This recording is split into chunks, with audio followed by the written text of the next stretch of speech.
gbogbo ìgbómìnà pátápátá ni wọ́n accept ìlú ẹkùn, ni wọ́n accept Sunday Igboho, and everybody is setting up this to make sure this is working fine for us. Yeah. Mo ní ìgbàgbọ́ pé Fúlàní gan tó gbọ́ pé Sunday Igboho wọ Kwara, wọ́n kọ̀ wára ọba sọ wọ́n wábi tí wọ́n sá lọ. Ordinary hearing the name is fearful to them. So ẹni bá ń sọ ẹjọ́ torí Ọlọ́run, ẹ mọ̀ pé ìròyìn tí ò ní mini ìròyìn ẹlẹ́gẹ̀ lásán ni mo kà sí. Ọjọ́ tẹ̀mí bá gbọ́ tí gómìnà Kwara bá wá go on here, àbí pẹ́ secretary rẹ̀, àbí mẹ́kẹ́ sọ pé I ban Sunday Igboho from Kwara, and let me tell you, Olúpọ̀ of Àjàṣẹ́ Èpo, Olúpọ̀ of Àjàṣẹ́ Èpo, Olúpọ̀ of Òmùpọ̀, Olómù of Òmùàrán, gbogbo Olùsìn of Ìsànlúyìísí, ni a máa ka lọ́balọ́ba lọ bẹ́yẹn tí wọ́n jẹ́ ọba kàǹkàfọ́ swag kìíní, tí wọ́n bá ti lè kírun Sunday Igboho káàbọ̀, there is no ọba tó lè sọ pé gómìnà tá sọ pé rárá báwo ló ṣe báwọn ló pé wọ́n fẹ́ ìfọ̀kànbalẹ̀ àdúgbò wọn, òun sọ pé come around and we need you. Kò sì dáṣẹ́ ṣe, kò tẹ̀ sọ pé òun kó èèyàn bọ̀ wá, kíní kan ní ẹ set up àwọn èèyàn yín, àárọ̀ wọn lọ́wọ́. So gbogbo èyí tẹ̀ ń sọ ti Kwara, I don't believe the government is saying anything. Ẹni tó wá sọ fún yín tó wọṣọ lọ́yà bíi aṣọ mọ́là, torí aṣọ lọ́yà tó wọ̀ go fit tiẹ̀. If he is a lawyer, he won't speak out of content. He won't say that because he is reasonable. Kò ní sọ yẹn síta. Tó bá jẹ́ pé bí ẹ̀ ni wọ́n ń gbé, tó jẹ́ pé ọwọ́ onírè ló ti wá, tó bá jẹ́ pé ọ̀rà ló ti wá, bó bá jẹ́ pé ọwọ́ dé ọ̀fàrò ló ti wá, bó bá jẹ́ pé ọ̀rọ̀ àgọ́ ló ti wá, bó jẹ́ pé àwọn ìlú tí wọ́n ti ń kó èèyàn yìí ló ti wá, òkè ọdẹ ti wá fúrì báyìí, bó jẹ́ babalá ló ti wá, bó jẹ́ láyínká ló ti wá, bó jẹ́ àgbóǹjì ló ti wá, ṣé yóò sọ pé àwọn ò fẹ́ Sunday Igboho ní Kwara? Ẹ má bà Kwara jẹ́. Irú fídíò kan tí mo rí lẹ́ni lọ́yà tó ní pé Igboho kìíní kan àwọn Ìlọrin làwọn sọ bẹ́ẹ̀, problem Ìlọrin tí wọ́n nìyẹn. It's not all Ìlọrin, sáìdì kan ní Ìlọrin ni, because 85% Ìlọrin sí 90% Yorùbá ni wọ́n. Ìdílé ọba nìkan ni Fúlàní ní Ìlọrin, ìṣàpẹ́ wọn máa expand sí náà ni, nígbà tó ti jẹ́ pé ọba ni wọ́n jẹ́ ń bẹ̀. No division ní Ìlọrin, a sì ń gbé ìnámọ́nì. Olórí ibú kan wèrè kò wá ní dìde lẹ́ni, kó wá sọ fún ẹ pé àwọn ò fẹ́ Ìgbòho ní Kwara. Ìlọrin lẹ̀ ti fẹ́ Ìgbòho, wọn ò kidnap Ìlọrin. Bẹ́ẹ̀ni. Did they kidnap anybody ní Ìlọrin? Láyé. Wọn ò kidnap Ìlọrin. Ilẹ̀ gómìnà ló ń empty. Àwa tí ìyà ń jẹ, àwa tájí ní gbé òjẹ́ ká lóko mọ́. Wò ẹ̀yin èèyàn mi, ẹ má tí ì lọ, ẹ má sùn síwájú, ẹ tí ì gbọ́ nǹkan kan. Ẹ bá ń farabalẹ̀ wo fídíò yìí kẹ́ gbọ́ nǹkan tí kábíyèsí yìí sọ. Ọmọ bíbí ìlú Ìgbómìnà tó sì jẹ́ ọ̀kan nínú àwọn apàṣẹwàá láàrin àwọn ọmọ ọba àtọba tó wà nílùú Ìgbómìnà láti ìkíní dé ìkejì dé ìkẹta káàkiri orígun mẹ́rẹ̀ẹ̀rin ìpínlẹ̀ Kwara, kò sẹ́ni tí ò ti mọ̀ ọ́n. Wọ́n sì ní ìsọ̀rọ̀ ní gbèsè, ìsúnmísí báyìí òun ní gbètègà, ìyá kẹlẹ̀mbẹ̀ òun sì ní ìṣọ́mẹ̀kì. Ẹ má fi nù wá àmọ́ ọ̀jẹ̀. Kí ló fàdí ọ̀rọ̀ lórí ọ̀rọ̀ olóyè Sunday Adéyẹmọ?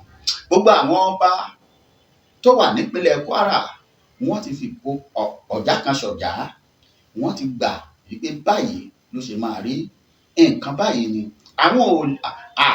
wọ́n ti finally endorse olóyè Sunday Adéyẹmọ wípé tó fún nǹkan tẹ̀yìn tí ẹ wá sọ yìí, ẹ wo, ẹ má jẹ́ gbà yín lásìkò, ẹ kàn jọ mo rọ̀ yìí, ẹ bá ń farabalẹ̀ wo fídíò yìí láti bẹ̀rẹ̀ dópin, má sùn síwájú ara, kò tí ẹ gùn, máa bára bá mi wò ó kí bàbá yìí kí wọ́n gbé wa rìnrìn àjò àtàwọn kábíyèsí kọ̀ọ̀kan tá a rí, ẹ gbọ́ nǹkan tí wọ́n sọ, ẹ má jẹ́ gbà yín lásìkò mọ́. Ọ̀yá ẹ ń sọ́bẹ̀, ẹ jẹ́ ń gbé yín tààrà sọ́dọ̀ kábíyèsí ọba àṣà àti èdè ilẹ̀ Yorùbá tó tún jẹ́ ọmọ bíbí ìlú ilẹ̀ Ìgbómìnà. Ọ̀yá bàbá ẹ gbóhùn òkè. TV ìkànnì tó ń ṣojú gbogbo ọmọ Yorùbá nílé lóko, ẹ ṣé tẹ̀ ń wò wá. Ọba àṣà àti èdè ilẹ̀ Yorùbá, ọba Olúwafẹ́mi Adéyẹmí, kábíyèsí ẹ kú dédé àsìkò yìí sà. Mo kí gbogbo ẹ̀yin tí ẹ ń wò mí nílé, ẹ̀yin tẹ́ ń gbọ́ mi, etí yín ò ní di, ojú yín ò ní fọ́, ẹni kábàámọ̀ pé wò wá lónìí. His Special Majesty Ààrẹ Ọba Ambassador Dr. Adéyẹmí Olèmíjẹ, ọba àṣà àti èdè ilẹ̀ Yorùbá. yes bẹ́ẹ̀ ni èmi mo sọ bàbá ní ọba àṣà àti èdè ilẹ̀ Yorùbá ẹ rí i pé mi ò sì wé mi ò sì ṣe sọ gbogbo ẹ̀yin olólùfẹ́ wa tẹ́ ẹ fẹ́ gbọ́ fídíò eléyìí tẹ́ ẹ fẹ́ wo ọ̀rọ̀ tí bàbá fẹ́ sọ kò ní pọ̀ o torí a fẹ́ gbà yín lásìkò àmọ́ gẹ́gẹ́ bí bàbá yìí àwọn kan pè mí wọ́n lọ́mọ bo ni mo ní ṣé yẹ kẹ́ ẹ tún máa béèrè ibi tí bàbá ti wá Ìgbómìnà ń bàbá nípínlẹ̀ Kwara níbi tí olóyè Sunday Adéyẹmọ ti lọ tó ti bọ̀ táwọn òròyìn dẹ̀ sọ fún wa yí pé lẹ́yìn Àfọ̀njá àtẹnìkan ní pé kò sẹ́ni tó lọ wípé gẹ́gẹ́ bí jagunjagun tó lọ tó bọ̀ láàrin ọjọ́ mẹ́ta tí wọn ò kọlù lójú ọ̀nà Àdìsá ọmọ Aládìkún sì lọ bọ̀ wọ́n wá ní tòótọ́ bá wá rí bẹ́ẹ̀ àtàwọn ọ̀rọ̀ kọ̀ọ̀kan tó farasin tí ń lọ lórí ẹ̀rọ agbágbé báyìí ẹ kúkú jẹ́ àtọ̀ ẹni tọ́jọ́ ọmọ bíbí ìlú Kwara ẹ̀ tó tún jẹ́ aládé nílé ìyá aládé nílé bàbá lọ ìdí rèé tá a fi wà ń bẹ̀ lónìí tá a fi wá ká wọn mọ́lé pé tó bàbá adé o ìwọ̀n ó sì tún pẹ́ẹ́pẹ́ o ìdí rèé tẹ́ ẹ fi gbọ́dọ̀ farabalẹ̀ wò kẹ́ ẹ wá pé ẹ̀rọ ìbánisọ̀rọ̀ wọn ẹnu ẹ̀fúnfún ìjọ́dúnwọ̀nyí lásán o gbogbo ẹ̀yin ẹlẹ́yinjú àánú wọn ò tọrọ owó wọn ò tọrọ owó fún wọn wọn ọlágbára lọ́wọ́ Ọlọ́run tí wọ́n ní tó wọn àmọ́ bẹ́ẹ̀ bá pè wọ́n bẹ́ẹ̀ bá fún wọn nǹkan kò léèwọ̀ láti béèrè àdúrà látọwọ́ owó erí kí wọn ó fi gbàdúrà fún yín ó yàtọ̀ sí wòlíì wọn yàtọ̀ sí àáfàá bàbá a tún ti dé lónìí ibi tá a ti bẹ̀rẹ̀ rèé láìpẹ́ yìí ní nǹkan bí ọjọ́ mélòó olóyè Sunday Adéyẹmọ Ìgbòho Òòṣà ó gbèrò pé òun fẹ́ lọ sí ìpínlẹ̀ ìlú Kwara ní Ìgbómìnà láti lọ ṣàbẹ̀wò sí àwọn ìlú ilẹ̀ Yorùbá tí àwọn agbésùmọ̀mí kọlù bàbá a gbọ́ awuyewuye pé kò gbọ́dọ̀ lọ lẹ́yìn ọ̀rọ̀ ẹ̀yìn Àdìsá Aládìkún ó kalẹ̀ síbẹ̀ àmọ́ lẹ́yìn ọ̀rọ̀ ẹ̀yìn a tún gbọ́ pé gbogbo àwọn kábíyèsí tó gba Àdìsá lálejò pé gómìnà àtàwọn àbáwọn kan nílùú sọ pé àfarafì kí wọ́n má dẹrú ẹ̀ kí wọ́n má faṣọ irú ẹ̀dùn eégún mọ́ yàtọ̀ síbẹ̀ ìyà ń bẹ fún wọn ẹ dákun sà kábíyèsí ṣé ẹ̀ṣẹ̀ wà ní ìpínlẹ̀ yín ìlú yín ti jẹ́ Kwara pé kẹ́ni tó fẹ́ gbà yín lẹ̀ kó wá sílùú láti sọ pé tó a sì rí àwọn ìlú bíi Ìrédé àbí nǹkan kan àwọn ìlú yẹn pọ̀ tí wọ́n ti sá lọ àwọn baba ńlá ń jó ni Òkè Ọdẹ wọn ń fò fáyọ̀ ṣé ẹ̀ṣẹ̀ wà pé kéèyàn wá sílùú yín sà ẹ má bínú kábíyèsí kọ́ wá sọ pé tó mọ wá àwọn ọmọ yín náà là á lò ààrẹ orílẹ̀-èdè yìí Bọ́lá Ahmed Tinubu sì sọ́pọ́ọ̀tì ní pé kí wọ́n lè dáàbò bò yín lọ́wọ́ àwọn agbésùmọ̀mí ẹ dákun ṣé ẹ̀ṣẹ̀ ni àbí ohun tí wọ́n ń sọ yìí torí mọ̀ wọ́n pé oníròyìn ní ẹ̀yin náà gbọ́ àbírọ̀ ni ìbéèrè mi nìyẹn bàbá àbò ayé ń retí kẹ́ ẹ fún wọn ní ìdáhùn. n tó jẹ́ kí n dákẹ́ jẹ́ bí omi adágún ni pé ó ti sí mi pé kí wọ́n gbà yẹlẹ̀ kí wọ́n gbà yẹlẹ̀ ẹsẹ̀ wọn ò ní gbà wọn òkè ogun àtàwọn tó kù dálẹ̀ rẹ̀. àwọn tó gbòkè ogun lẹ̀ ẹ mọ̀ ìjà tanra wa mo sọ pé ọba Adéyẹmí òun ni mò ń jẹ́ ọmọ bíbí ìlú Pàmọ̀sìn nípínlẹ̀ Kwara ni mí ibẹ̀ la bí mi sí ibẹ̀ mo dàgbà sí mo sì ká ní gbogbo orílẹ̀-èdè Nàìjíríà yàtọ̀ fún Bayelsa state capital kò sí state tí mi ò dé rí lẹ́nu sẹ́pà ń káàkiri ni o so èmi ò sọ máa lé Kwara mi sẹ́ tí wọ́n fi pìtàn Kwara sẹ́ni àwọn kan bẹ́tọ́ pé wọ́n fẹ́ fi social media lórúkọ nígbà tẹ́ kọ́kọ́ sọ lákọ̀ọ́kọ́ pé gómìnà sọ pé kó má wá ẹjọ́ press statement wo ni gómìnà lò àbí press secretary rẹ̀ àbí kinní kan rẹ̀ tó jáde láti iléeṣẹ́ gómìnà pé Ìgbòho kó má wá. ààrí èmi ò rí o. lẹ́yìn ìgbà tí mo ṣe interview kan tẹ́ ẹ ṣe mo rí pé mo direct ọ̀rọ̀ yẹn sí gómìnà kó tó di pé mo bọ́ sórí afẹ́fẹ́ mo ti pe ọba bíi mélòó mo ti pe olórí àwọn security yìí ṣe mo ti bá sọ̀rọ̀ tó ti fún mi ní dítè n tó ń ṣẹlẹ̀ lélẹ́yìí bó ṣe ń délùú kan bó ṣe ń délùú kejì òun ni mò ń pè kódà tí àyè bá gbà mí lórí ètò mo lè pe lórí security ìsinsìn ẹ lè pè bàbá kí n gbé live lórí program pé mo wà live o pé kí ló ń ṣẹlẹ̀ lọ́dọ̀ yìí bàbá àǹfààní wà tó so sẹ́rí gbogbo yìí tí wọ́n ń sọ yìí àhesọ ọ̀rọ̀ ni nítorí pé ohun tí mo sọ pé àhesọ ọ̀rọ̀ ni pé tí wọ́n bá ní president sọ nǹkan ó lè mọ sọ fúnra rẹ̀ bẹ́ẹ̀ press secretary rẹ̀ ó máa sọ̀rọ̀ àbí information kéde kan sọ̀rọ̀ àbí PA rẹ̀ information office àgbéjáde látijọ́ tí wọ́n ti ń sọ ta ló sọ̀rọ̀ lórúkọ gómìnà Kwara pé àfẹ́rí Ìgbòho àárí o. ó dáa nígbà tí Ìgbòho wọ Kwara sódé lọrin àbí òde lọrin ọwọ́ lọrin kí ló tọ́lọ́pọ̀ òmù lọrin kò sí wa ó sì wà nígbà tó dé Ìgbómìnà house ní Ganmọ kí ló tí wọ́n arrest ẹ̀ kò sí o. gbogbo tọ́ tó ṣe kì í ṣe tọ́ one day náà about 4 days. torí gbogbo ìlú tó lọ ibi tá a ti bí mi ni ẹ jẹ́ kí n bẹ̀rẹ̀ bó ṣe rìn ní kọ̀ọ̀kan ok kí n ṣe analysis bó ṣe kẹ́lẹ́ mọ̀ pé ibi tí wọ́n ti bí mi ni. bẹ́ẹ̀ ni àwọn èèyàn fẹ́ mọ̀. ó lọ sí Ìlọrin bẹ́ẹ̀ ni.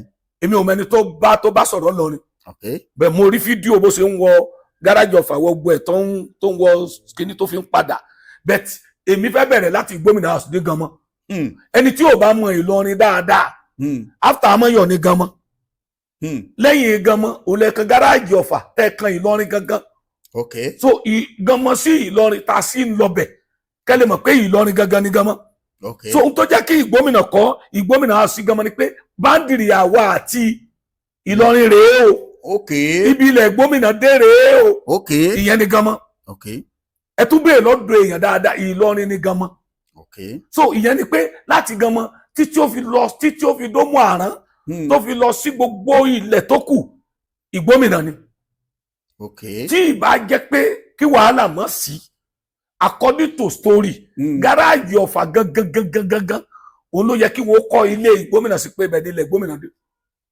ó dẹ̀ ti wọnú ìgboro Ìlọrin bẹ́ẹ̀ni wàhálà ó ṣẹlẹ̀ àfẹ́ kó jẹ́ ọ̀rọ̀ ẹ̀rin ilé àti Ọ̀fà nígbà yẹn ṣe mọ̀ pé wọ́n kọ́ Ọ̀fà síbi wọ́n ṣe kíní kan síbi wọ́n kọ́ kíní kan síbi ó ní wàhálà ìjà ò ní sí Kwara mọ́ lágbára Ọlọ́run ìyẹn ní Ganmọ tó bẹ̀rẹ̀ ó dé Ìgbómìnà house ní Ganmọ gbogbo ọmọ Ìgbómìnà kí káàbọ̀ ó wá bẹ̀rẹ̀ ìlú yẹn ní kọ̀ọ̀kan lẹ́yìn Ganmọ tó ti kúrò yẹn ìlú tó tún kàn tó tún jẹ́ ìlú Ìgbómìnà gidi ó ní Ìdọ̀fìàn bẹ́ẹ̀ni nígbà tó dé Ìdọ̀fìàn ó dúró bẹ́ẹ̀ni ó rí ọba Ìdọ̀fìàn bẹ́ẹ̀ni olóyè Ìdọ̀fìàn dúró de ọmọ ìlú Ìdọ̀fìàn dúró de gbogbo wọn kí káàbọ̀ láti Ìdọ̀fìàn straight ìlú tó máa jáde sí oní Àjàṣẹ́ Èpo bẹ́ẹ̀ni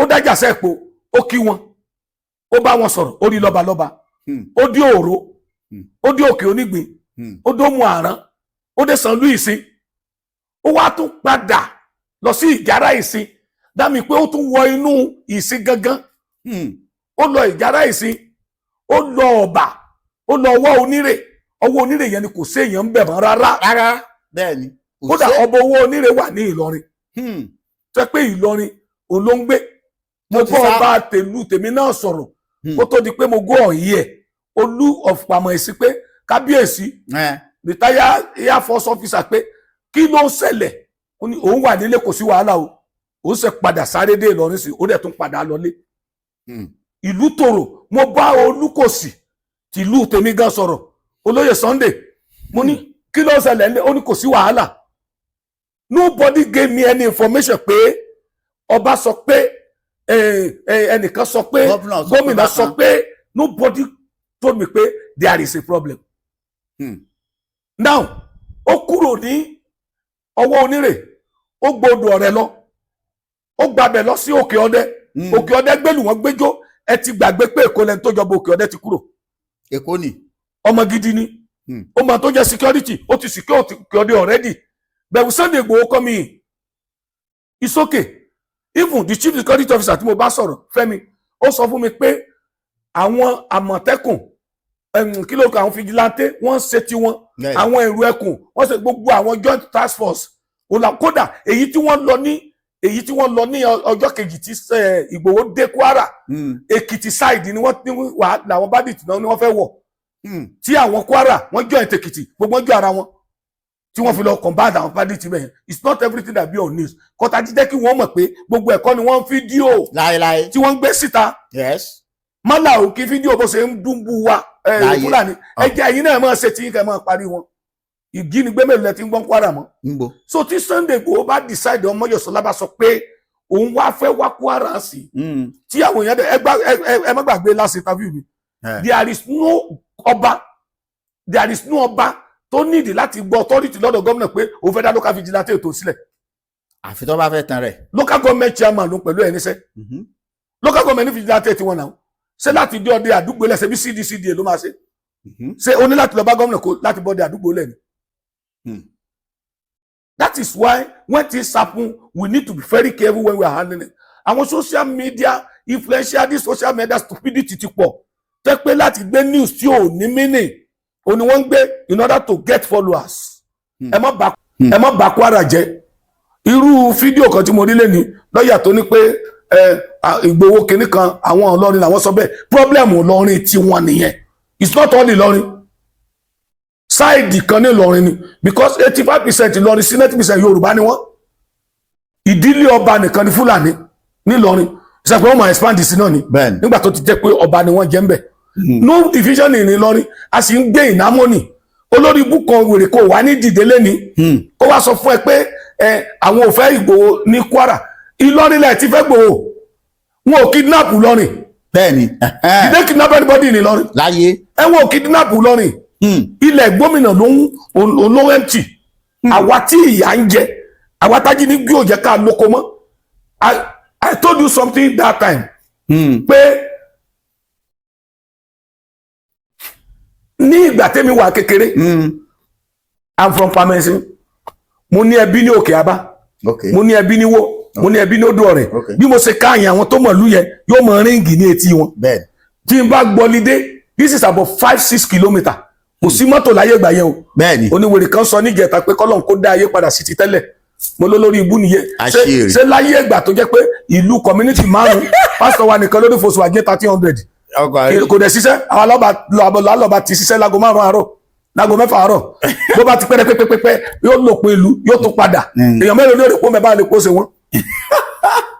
So ibẹ̀ ẹ̀kọ́ là ń lọ. There was no fair coup then. Màá gbé pálí picnic àbí carnation milk mi sórí láti pàmùmú lọ dídé lókè Abá lọ́dọ̀ màmá dádì mi. Mo máa ń lo Odò Ọ̀rẹ́ tún lọ lọ́lídé. Odò Ọ̀rẹ́ tún jìnnà ó tún súnmọ́kè ọdẹ. Kò sí mọ́tò ẹsẹ̀ lá máa fi rìn. Màá rìn 5-6 kilometres èmi nìkan. That is a boy in primary school then. I was in primary school. That's 70s. Màmá bá àwọn Fúlàní tó ń dá màálù. Màmá kọjá Fúlàní dá máa kíra wa. Àgbẹ̀ tó ń bọ̀ lóko òní mò ń rí ẹrù ọba mi pé wọ́n máa jí mi gbé. Mò ń rin òru tí màá rìn láti Ọ̀bà wá sí ìlú mi. Ọwọ́ onírètán ló ti dẹ́mtì yìí à ń lọ bẹ̀ tá a máa lọ dẹ̀gbẹ́ lọ tá a máa padà. That time this was so good and easy. And I'm telling people kidnapping yìí ta fi ní the indigenous people ni pé gbogbo ẹ̀ náà kọ́ ní Fúlàní. Bẹ́ẹ̀ni. Àwọn èèyàn wa ń gbà bọ̀dẹ̀. Àwọn èèyàn wa tó jẹ́ pé owó òjijì ẹ̀ náà ń fẹ́. We have been living with local Fulani for long. Bí Bòròró bá dé ni wọ́n wá sọ pé Bòròró ti dé ta o ẹ máa lóko o. At that time 70s táwa ṣì wà primary wọ́n ń bá àwọn ìyá sùn nínú oko tẹ́ pé wọ́n bá gbé òbá gbà fún wọn wọ́n á slaughter wọn. Ní àwọn Bòròró. Yes Bòròró. Màálù tí wọ́n ga ju ti normal ti wa lọ. Màálù tọ̀dọ̀ ti àwọn Fúlàní àtàjọ́ ń gbé yẹn tí Bòròró bá dé àwọn náà ò lè jáde lọ da màálù mọ́. Torí Bòròró máa ń rọ́ọ̀tì màálù tí wọ́n gbà màálù jọ ìtì wọn. So it's not a time of now. Bẹ́ẹ̀bi tá à ń lọ kọ́ nìyẹn. Ń tá à ń lọ ni pé ẹ̀yin tẹ́ ń gbé ìròyìn tí ò ní mínì. There is no bulletin, there is no announcement, there is nothing to prove pé gómìnà Kwara sọ pé òun fẹ́ rí Ìgbòho. But I heard from some people pé gómìnà Kwara sọ pé òun sọ pé òun fẹ́ rí Ìgbòho go against anybody. And if the government is against him, when he get to Ilorin, he ordered the commissioner of police to arrest him. Yes, now. He was not embarrassed. He was not harassed. For 4 days. For 4 days. Wọ́n dẹ̀ ń blow òṣèré ìtẹ̀lé. Wọ́n dẹ̀ ń welcome ẹ̀ nílùú sílùú. DPO dẹ̀ wà ní gbogbo ìlú tó ń lọ yẹn. Kílẹ̀tì wò wà arrest ẹ̀ lọ́jọ́ pẹ̀. Wọ́n dẹ̀ ń tẹ̀lé wọ́n nẹ̀. Why are these social media influential? Why are we misusing everything we have in Nigeria? Just to gain followers you. Ẹ kàn gbé story kan tí ò ní mínì. Ó dàbí tí mo rí last week tí mo ṣépè láwọn èèyàn lórí social media. Tó sọ pé pregnant principal of Ògbómọ̀ṣọ́ kidnapping tí wọ́n so woman yẹn pé lóyún dé láti inú igbó. Olórí ibú kan ló gbé. AI nu. Inú olórí ibú tó gbé yẹn sólú ọpọlọ ẹ̀. Wọ́n fẹ́ lógo ní kọ̀dọ̀ mọ́ kó wò lè lógo. Sẹ́rù yẹn ni wọ́n fi ń ṣeré. Kò lè lógo. So gbogbo èyí tẹ́ ẹ̀ sọ ti Kwara. I don't believe the government is saying anything. Ẹni tó wá sọ fún yín tó wọṣọ lọ́yà bíi aṣọ mọ́là torí aṣọ lọ́yà tó wọ̀ go fit tiẹ̀. If he is a lawyer, he won't speak out of content. He won't say that because if it's reasonable kò ní sọ yẹn síta tó bá jẹ́ pé ẹbí ẹ̀ ni wọ́n ń gbé tó jẹ́ pé ọwọ́ onírè ló ti wá tó bá jẹ́ pé ọ̀rà ló ti wá bó bá jẹ́ pé ọwọ́ dé ọ̀fàrò ló ti wá bó bá jẹ́ pé ọ̀rọ̀ àgọ́ ló ti wá bó jẹ́ pé àwọn ìlú tí wọ́n ti ń kó èèyàn yìí ló ti wá òkè ọdẹ ti wá fúrì báyìí bó jẹ́ babalá ló ti wá bó jẹ́ láyínká ló ti wá bó jẹ́ àgbóǹjì ló ti wá ṣé yóò sọ pé ọ̀hún ò fẹ́ Sunday Igboho ní Kwara. ó ní torí ìdí táwọn ò fi fẹ́ ọ̀sọ̀dí o. kí nìdí. ó ní ìdí ni wípé ẹni tó dàrú ẹkùn lẹ̀ sílẹ̀ wípé ó ń béèrè pé Yorùbá gbọ́dọ̀ separate from Nigeria. that was in the old days nítorí pé wọ́n àtàkì ẹ̀ ń gbà yẹn òun fúnra rẹ̀ lórí fásitì pé president tó wà ń bẹ̀ ó ń ṣiṣẹ́ ó dẹ̀ kó o ní àpọ́nlé tó yẹ kó o fún gbà tí ìyàwó wa jẹun àwọn wo ló tẹ̀lé òun president tẹ̀lé òun sí ọkàn dẹ̀ ti balẹ̀ pé president tẹ̀lé òun and he has agreed so what is your problem. gbogbo ìgbómìnà pátápátá ni wọ́n accept ìlú ẹkùn ni wọ́n accept Sunday Igboho and everybody is setting up this to make sure this is working fine for us. mo ní ìgbàgbọ́ pé Fúlàní gan tó gbọ́ pé Sunday Igboho wọ Kwara wọ́n kọ̀ wá ara wọn bá sọ wọ́n wá bí tí wọ́n sá lọ. ordinary hearing the name is fearful to them. so ẹni bá ń sọ ẹjọ́ torí Ọlọ́run ẹ mọ̀ pé ìròyìn tí ò ní mini ìròyìn ẹlẹ́jẹ̀ lásán ni mo kà sí ọjọ́ tẹ̀mí bá gbọ́ tí gómìnà Kwara bá wá go on here àbí press secretary rẹ̀ àbí bẹ́ẹ̀ sọ pé I ban Sunday Igboho from Kwara and let me tell you Olúpọ̀ of Àjàṣẹ́ Èpo Olúpọ̀ of Àjàṣẹ́ Èpo Olúpọ̀ of Òmùpọ̀ Olómù of Òmùàrán gbogbo Olùsìn of Ìsànlúyìísí ni a máa ka lọ́balọ́ba lọ bẹ́yẹn tí wọ́n jẹ́ ọba kàǹkàfọ́ swahili tí wọ́n bá ti lè kírun Sunday Igboho káàbọ̀ there is no ọba tó lè sọ pé gómìnà tá sọ pé rárá báwo ló ṣe báwọn ló pé wọ́n fẹ́ ìfọ̀kànbalẹ̀ àdúgbò wọn òun sọ pé come around and we need you. kò sì dáṣẹ́ ṣe kò tẹ̀ sọ pé òun kó èèyàn bọ̀ wá kíní kò ní ẹ set up àwọn èèyàn yín àárọ̀ wọn lọ́wọ́ even went to ọwọ́ onírè àsọdẹ ọjọ́ wo nílùú ìtìtú. ọlágbára ìlú yẹn. ọjọ́ nílùú ìtìtú ìlú tí mo mọ̀ dáadáa. wèrè méjì nìkan náà rí bẹ́ẹ̀ wèrè. kódà kan máa kó wèrè máa sí bẹ́ẹ̀ tani ó dúró níbi tẹ́yàn ti bẹ́ẹ̀ lórí. wèrè ló kún bẹ́ẹ̀ àtàwọn ewúrẹ́. let me tell you in the area I come from. baba. abẹ̀rù kí la máa ṣe aníbẹ̀rù abọ̀wò òfin gan. okay. like my town tí ìbá jẹ́sì tọ́làjúdé tí ọlọ́pàá bá wọ̀lú ìlú òtúká ni. eré. because ibi tá bẹ̀rù òfin dé tá pọ́nra lédè ẹ̀ lè jà kẹ́ fọlọ́pàá múra yín. tí o bá fọlọ́pàá mú ìyàn ní ìdílé kan ọ̀tá yín ọ̀tá ayérayé ni ẹ̀ ní sọ̀rọ̀ ẹ mọ́.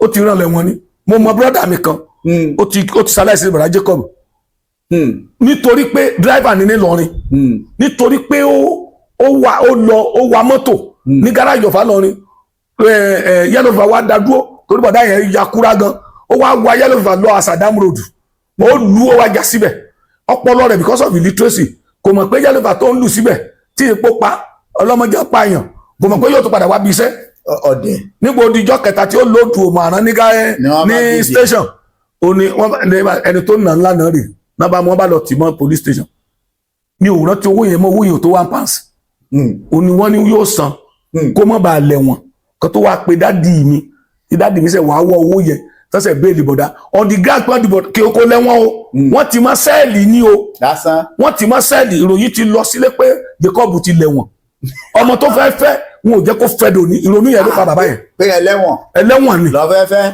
so wùwà ló àbáìdì débi pé wọ́n bá tiẹ̀ ti gbọ́ ọlọ́pàá wọ́n mọ̀ ọ̀tọ̀ sára ni.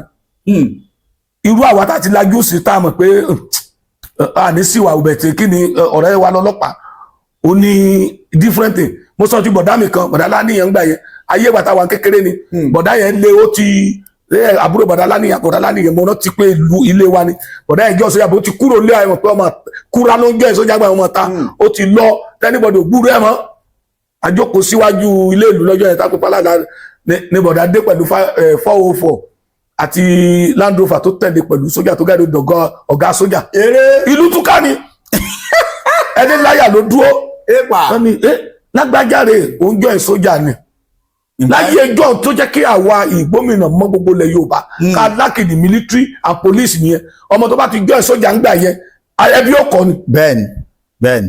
and that was the time táwọn mi dùn bẹ̀tà ń jọ ìsójà tí àwọn north join sójà tí gbogbo òun náà ní middle belt sójà àwọn Benue mọ́kìnní kan àwọn sáré àsádásáré gbogbo àwọn náà wọ́n join sójà ńgbà yẹn Yorùbá land Igbo join sójà because I believe pé it's not a duplicate of iṣẹ́ ẹ̀kú. gbà tí ọ̀làjú dé làṣẹ ń join ọlọ́pàá àwọn tọ̀hún ló ń join yẹn if not that ìwà àìbìkítà àti ìbọ̀dé ti ilẹ̀ àwọn àrèwá lọ́hùn kò yẹ kó sí security lọ́dọ̀ wọn tó náà ló pọ̀ jù nínú iṣẹ́ agbófinró. bẹ́ẹ̀ni ṣùgbọ́n alábọ̀dé náà. alábọ̀dé ni ṣèbárí sójà tán mú nígèlú tó tún ta ammunition fún wọn tó tún ta uniform fún wọn. sójà náà mú ọba ńkọ́ aráàlú kékeré ni so ti Kwara là ń sọ lọ àkàn tó tàtà máa ta mẹ́rin. bẹ́ẹ̀ni kó lè dá náà ni tẹ́ ń gbọ́ mi lónìí yìí ọ̀tìjọ́ tí gómìnà Kwara bá ṣe announcement àbóníkọ́ mọ̀ nǹkan ṣe broadcast pé I don't want Sunday Igboho Kwara ọ ẹ̀yin lọ́balọ́ba tí ẹ̀yin tẹ́ dá ìrù ẹkùnlẹ̀ I will arrest you Ṣèyí Mákindé kò rán èèyàn ó fúnra rẹ̀ ló sọ pé ẹni civilian kìíní kan ni òmìnbó tó sọ lọ́gẹ̀ òun ò bá recognize wọn ò gbọ́dọ̀ sí báyìí pàtí Sunday Igboho tún wọnú igbó tó torí pé wọ́n tó record success ó fúnra ẹ̀ tó sọ pé ó tún lọ ṣe kọfí èmi ò gbọ́dọ̀ ẹ̀rí aago 4 sí aago 8 àárọ̀ ṣé tó lọ bí sí òní wálé ni àwọn ẹ̀ tí mọ̀ pé bias coffee ni àní lábúlé sóye yín ẹ̀ tí mọ̀ pé bias coffee ni torí kò sí ẹni tí òun wọlé títí di gbogbo coffee tá à ń gbọ́ aago 6 aago 7 ìrọ̀lẹ́ ni yóò dẹ̀ close ní bóyá 5 a.m. tí aago 4 ìrọ̀lẹ́ títí di aago 8 àárọ̀ dámi pé sunú gbó sunbi tó bá lọ kékeré kan yà síbẹ̀ yẹn ni nígbà tó ti gbọ́ àwọn ẹni tó sọ sí ìdínú gbó ó tún ní ọdẹ tó wọnú gbó ó gbọ́dọ̀ máa gbàṣẹ lọ́wọ́ ìjọba ibi tí ó kẹsẹ̀ bọ̀ ṣé ìjọba tí ń bẹnu yàrá rẹ̀ tí ń gbé sí sára lẹni tó wọnú gbó tó lọ sọdẹ yóò máa béèrè ibi tí ó rìn àmọ́ bí tájú bọ́ǹbù sí tí wọ́n sọ pé ibẹ̀ ni ẹgbà tálámọ̀ tó jó lóòótọ́ tálámọ̀ tá a lè gbẹ̀rí ẹ̀jẹ̀ pé kò mọ̀ nípa wàhálà tó ṣẹlẹ̀ so ó sọ tiẹ̀ àmọ́ àyè ibi tó wà ẹgẹ́ àdúró de gómìnà Kwara kó náà fúnra rẹ̀ wá sọ pé ni o anybody tó bá sẹ́ẹ̀tì ru ẹkùn iná mú yín gbẹ̀ni àmọ̀ pé Kwara ìṣẹ̀lẹ̀ bàbá rẹ̀ àmọ̀ pé ó wá yóò lọ látọ̀ ọdún 4 àbí 8 ni ọtẹ̀ ti tán ọdún 8 wọ́n mọ̀ pé ọdún 4 8 ni wọ́n lò pẹ́ ìgbà pátá 8 ti pé ọba kan tí ò bá sì wà wọn ò lè sí kúrò lórí oyè àbíjọ́ tí kú bá mú kúrò ikú ló lè mú kúrò èyí ò lè lé mi kúrò ń lu mi ó dìjọ́ tí n bá sọ pé tọ́lọ́jọ́ sọ pé ó tásìkò tí wọ́n ń gbé lọ bẹ́ẹ̀ ti wọ́ orí oyè tó wà yẹn you are finished you are going where your time expired. tó bàbá gbogbo ẹ̀yin olólùfẹ́ wa tẹ́ ń gbọ́ wa mo ti sọ fún yín tẹ́lẹ̀ pé ẹ ti mọ̀ pé bàbá wa tó wà lórí ìkànnì yìí bẹ́ẹ̀ bá ti bá wọn pàdé ó ń bẹ ńlẹ̀ ní bíi bàbá ìṣúà bẹ́ẹ̀ ni ẹ ti rí ẹ̀kọ́ tẹ ẹ̀yin lẹ ní ká wá béèrè lọ́wọ́ wọn làṣẹ wá ẹ wá ti rí ẹ pé ẹ̀rọ ìbánisọ̀rọ̀ wọn tá a bá rí béèrè tó jọ yín lójú tàbí ẹ bá dámọ̀ràn àbí ìtọ́ni pé bàbá ẹgbẹ́ mi náà lámọ̀ràn gbogbo ẹ̀ ìdí rèé tá a fi ẹ̀rọ ìbánisọ̀rọ̀ wọn òun lẹ́nu rẹ̀ wò ní ẹgbẹ́ wọn rẹ̀ a sì ń tẹ̀síwájú tó lókùn béèrè bíi méjì tá a fẹ́ béèrè lọ́wọ́ bàbá ìbéèrè tá a sì fẹ́ béèrè ọ wà nípa arákùnrin kan tá a rí náà lónìí tó ló ń sọ pé nínú ọ̀rọ̀ ẹ̀ tó sọ tó jẹ́ lọ́ọ̀yà ó ní Ìlọrin kì í ṣe ilẹ̀ Yorùbá o nínú ọ̀rọ̀ ẹ̀ nínú tàfíù tí wọ́n ṣe fún àwa fẹ́ béèrè lọ́wọ́ bàbá ní ìsìn nígbà tí wọ́n ní Ìlọrin kì í ṣe ilẹ̀ Yorùbá bíìlì kan jáde láti National House of Assembly wípé anything from October 1 ó ṣeé ṣe kí Kwara kó darapọ̀ mọ́ South West bàbá ṣé kò ní sí issue ìyẹn ni pé problem fún àwọn South West tó ti wà tẹ́lẹ̀ látàrí wípé Emirate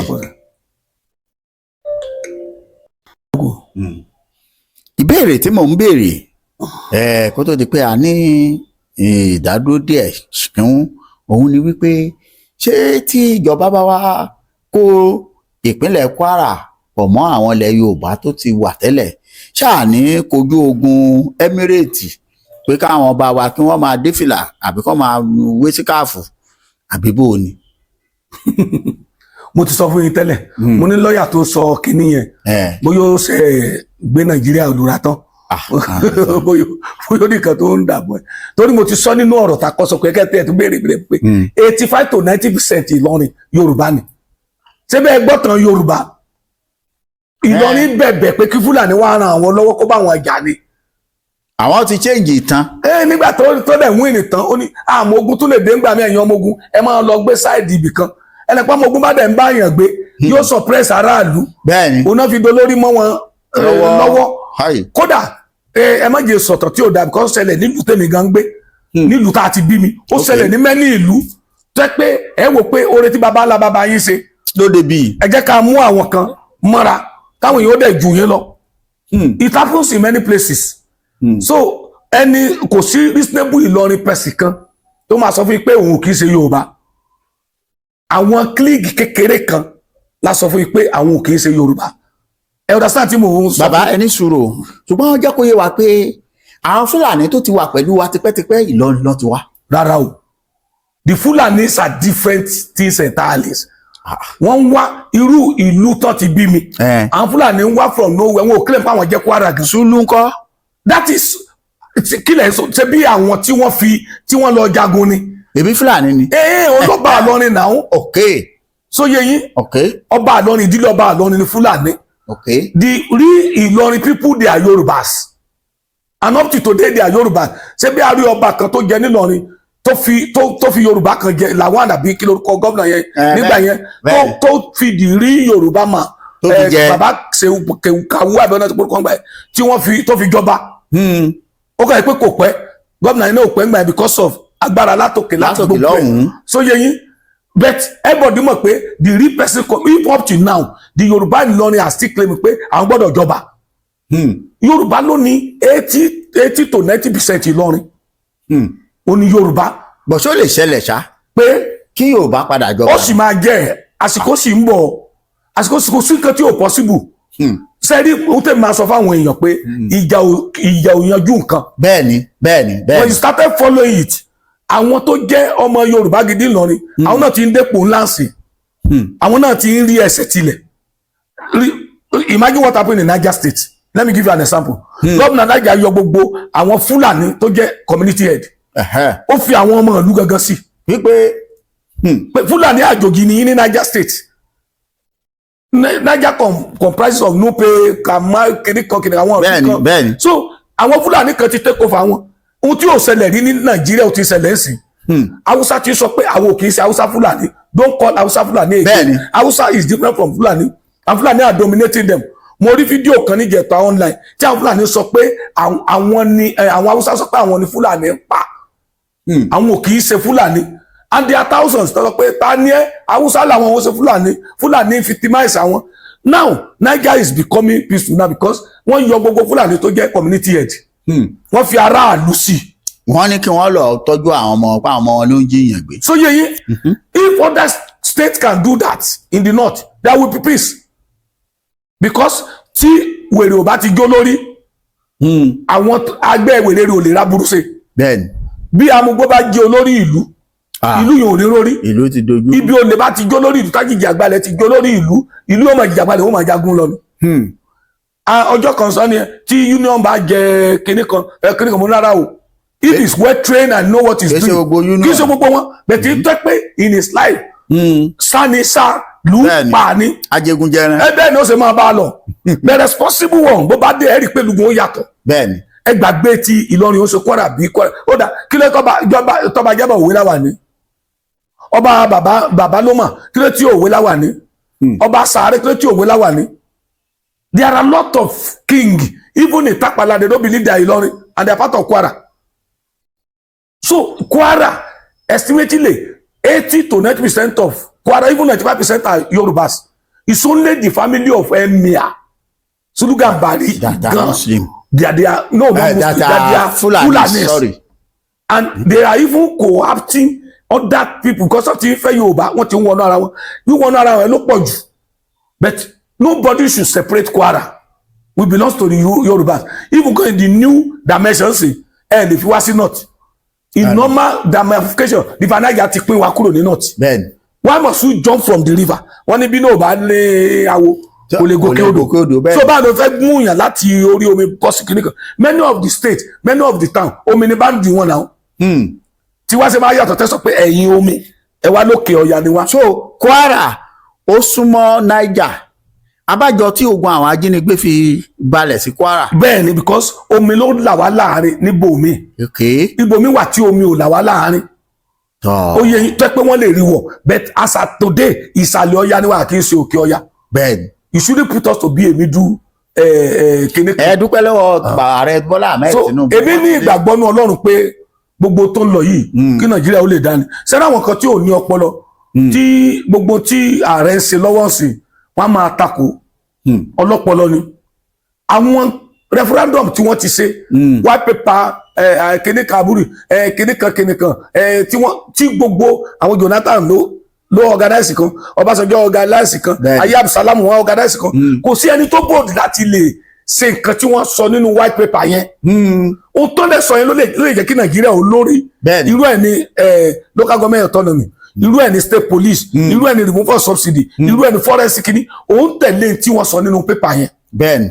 then when the regional autonomy comes you find out pé òkè awíkì à ń padà wá torí presidency ò ní sí mọ́ olúkálùkù ó fèsì region tiẹ̀ then akéré ń gbà yẹn a lè fèsì ara wa let's assume ẹja tèkì ilẹ̀ Yorùbá for example láti Ìlọrin sí gbogbo Oǹdó Ọ̀yọ́ mọ́kínní ẹ̀ kí Ìbàdàn ó jẹ́ capital tó wà láàrin méjì then according to the law kì í ṣe pé gómìnà Ìbàdàn olólórí gbogbo gómìnà wọ́n máa rotate láàrin ara wọn ìwọ pọ́jù kan lu ọba aláyé bá ṣe lu ọba Adérẹ̀mí Adésọjí ìgbà yẹn wọ́n lè lu ọba aláyé kan kó jí olórí ẹgẹ́ tí mò ń tà ti sọ now a ti mọ̀ pé regional meeting yóò máa wà bí wọ́n ṣe lu Àbújá fún federal allocation ti region yẹn rí bóyá 50% region máa ní tó máa fi develop ara wọn 20 might go to the state government and 20 to the federal 10 ni wọ́n fi pamọ́ fún in case of anything in case it. bọ́yẹ̀ pin náà ni. sẹ́rẹ̀sẹ́n ayé ò ní sálòkè mọ́ ìjọ ara yín lẹ́mọ̀ bára yín jà. bẹ́ẹ̀ lẹ́bẹ̀ẹ́ máa jà sí. then every region must ṣe competition every region ó máa ṣe competition láti develop ara wọn ẹ wá ayé Awólọ́wọ̀ ẹ wá ayé Sikh ẹ wá ayé kìnìún every region ṣe competition ni. bẹ́ẹ̀ni. that is why when it started the regional development corporation mo ní máa yí mọ tó ṣe. ọkọdà ó kò ní díẹ̀. ó mọ nǹkan tó ṣe. ó mọ èrò. let's give him the backing. atọ́kùn there's one thing I want to chip in please. okay.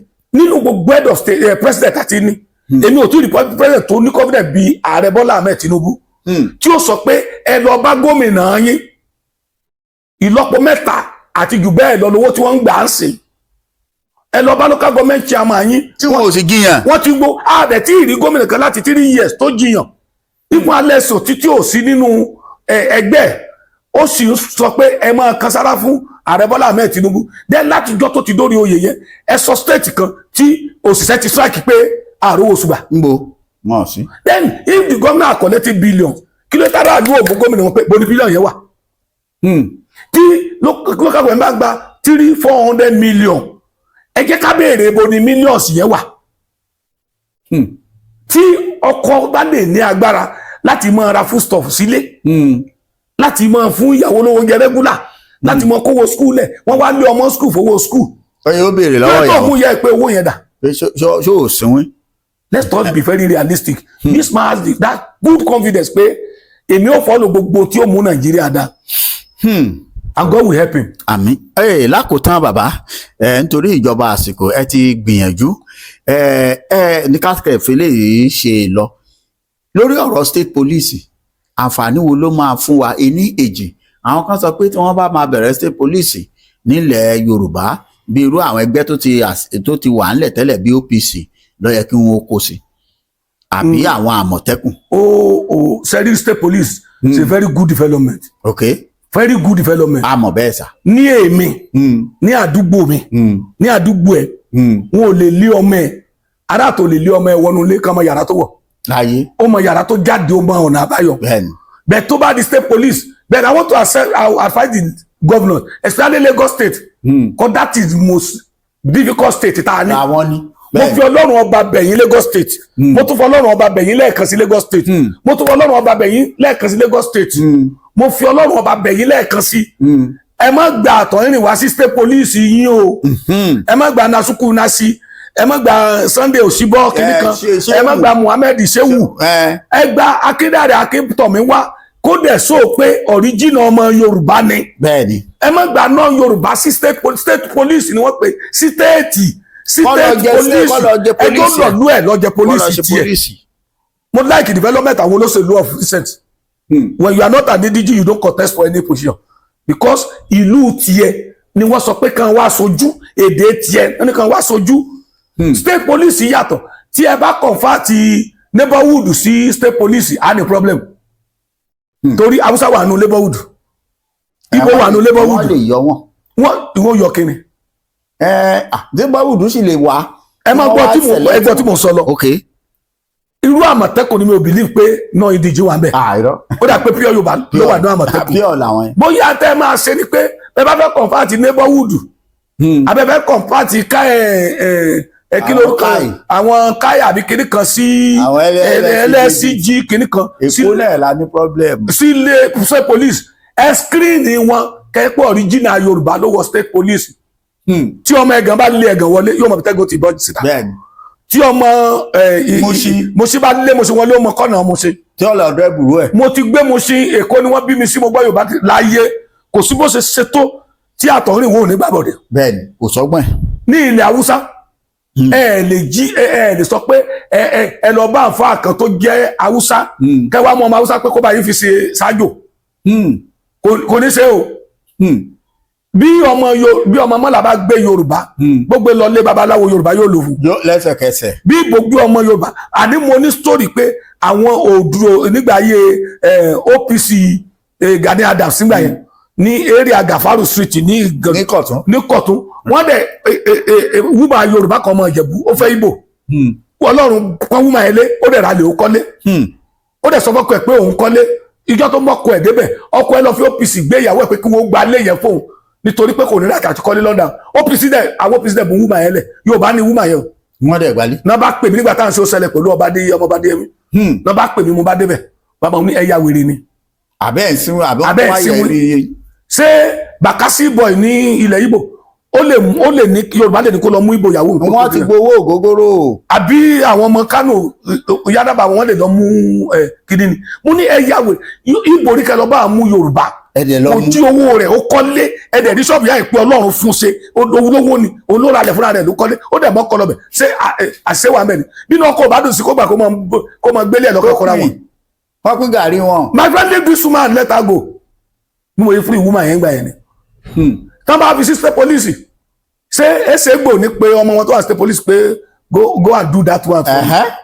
So mo bẹ̀ yín Lagos state then àwọn state tó kù tán ní Àmọ̀tẹ́kùn tán bóyá Àmọ̀tẹ́kùn ni wọ́n yìí sí state police ẹjọ́ ní ìlú òyìnbó wọ́n ní metropolitan police yes wọ́n ní state police kódà ó dà pé local police bẹ̀ mi ò tí ì wádìí yẹn tẹ́lẹ̀ but ẹni tó wà ń bẹ̀ tó pè mí sọ pé wọ́n ní ọlọ́pàá ìbílẹ̀ wọ́n ní ti state wọ́n tún ní kan wọ́n tún ní private police security outfit kódà tún gba àwọn ẹ̀yà arúgbó tó rìtáyà tí ó jókòó sílé tí wọ́n sanwó fún wọn tó pé tí wọ́n máa fún wọn ní information. somebody just pass here now 3-4 times suspect yìí bàtí ó fi lọ ẹlẹ́ẹ̀karùn wọ́n mú ó ní crime yẹn fi reduce lọ́dọ̀ wọn ẹ maintain Àmọ̀tẹ́kùn yín kẹ wá bẹ̀rẹ̀ kẹ mọ̀ pé ẹ̀yin lẹ́ maintain Àmọ̀tẹ́kùn state police yín sẹ́mi pé each local government ní police station máa wà each council ní police station máa wà so each council tó yẹ kó wà tí wọ́n ti porúkọ irú kádìrú àlímọ̀sọ́ọ̀sì Ìgàdò Kọ̀tún á ní tiẹ̀ wọ́n tún wá ní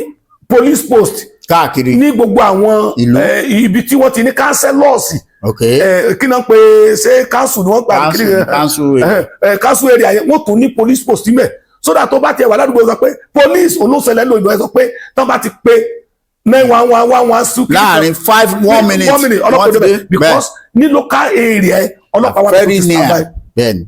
tí ẹ bá ti lè default Àmọ̀tẹ́kùn to state police there be problem ẹ jẹ́ kí Àmọ̀tẹ́kùn máa ṣe tiẹ̀ ẹ lè wá kó àwọn OPC tẹ screen wọn dáadáa àti àwọn ìbílẹ̀ àtọpọlọ tó jọ máa lù ẹ fi wọ́n ṣe state police.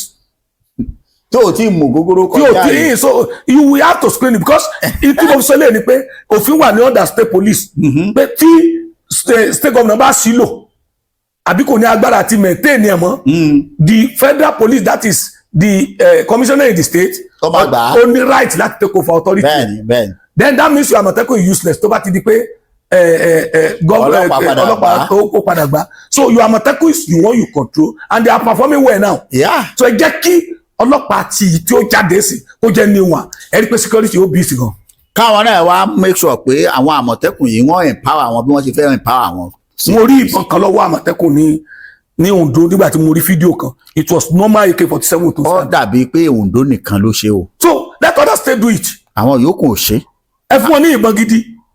Because ọtí ọ̀pá àwọn kan lò bọ́n ẹ fún wọn ní ìbọn náà. lọ́yọ̀ ṣètì àwọn náà ń lò bọ́n náà bọ̀ tí àwọn ọmọ wọn. ó dà pé bọ́tọ́ máa ń róòlù ọ̀tá ẹ̀yẹn ni it's still good. tó bá ti jẹ́ pàkàpàkà gbàtọ́ fífi mí sí àwo lọ o ẹ fún wọn ní ìbọn gidi.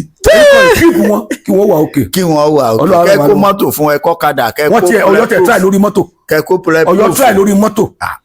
ọjọ́ kan mò ń lọ sí Ọ̀jọ́ University of Ibadan mò ń lọ fún program kan èmi ó dẹ̀ ti pẹ́ tí mo ti dé Ìbàdàn ọmọ tó wà mí náà wà yù sí Ìbàdàn tó bá abá kọjọ́ Ọ̀jọ́ Agun bridge straight instead ká bọ́ sísàlẹ̀ ká bọ́ sí university kódà mo ti dé Ọ̀yọ́ ẹ tó mọ̀ pé ẹ sẹ́mọ̀ pé ẹ bá ti kọjá Ìbàdàn ẹ mọ̀ kan lu kwẹ́kwẹ́ tí mo fi wọ Ọ̀yọ́ pàtí mo wá rí pé ọjọ́ òjìnà tó bá yìí mo wá rí mọ́tò Àmọ̀tẹ́kùn níbi tán da ibi ewé àbí igi bò sí mo bá eléyìí yóò sì kí ọ fún mi ọmọ tán padà mo bá tán mo bá dọ̀dọ̀ kódà mi ò rí èèyàn bẹ̀ bí bọ̀bọ̀ tó máa ń tẹ̀lé mi uniform ẹ̀ bó ṣe sílẹ̀kùn tí mo sọ̀kalẹ̀ ni mo rí tí wọ́n ru ewé wúrú tó jáde mo ní bàbá plate number bá ní kábíyèsí kí ló ṣẹlẹ̀ mo ń lọ Ọ̀jọ́ University of ẹ tún rí 15 minutes